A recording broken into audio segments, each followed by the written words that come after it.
আক্রোশ 2004 সালের একটি অ্যাকশন চলচ্চিত্র সিনেমা। এই সিনেমাটিতে অভিনয় করেছে জিৎ এবং নায়িকা হিসেবে অভিনয় করেছে ঋতুপর্ণা এবং এখানে কাঞ্চন মল্লিক, রঞ্জিত মল্লিক অ্যান্ড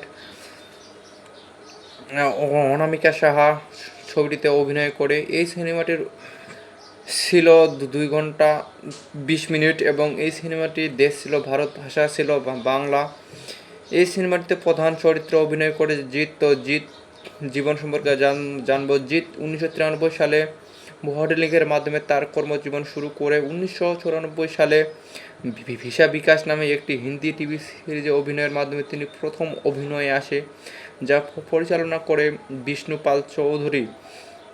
2002 সালে সাথী চলচ্চিত্রে প্রিয়াঙ্কা ত্রিবেদী এর বিপরীতে অভিনয়ের মাধ্যমে তিনি ব্যাপক জনপ্রিয়তা অর্জন করে। ছবিটি পরিচালনা করেছিল হরনাথ চক্রবর্তী।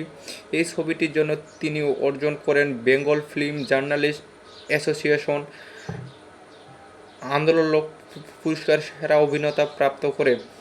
প্রথম সাফল্যের পরে তিনি একাধিক হিট চলচ্চিত্রে অভিনয় করে, যেমন নাটের গুরু, সঙ্গী, বন্ধন, যুদ্ধ।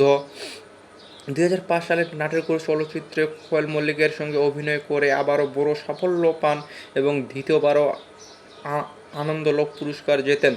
তবে তার ক্যারিয়ারের কিছু ব্যর্থ চলচ্চিত্র যেমন ঘাতক,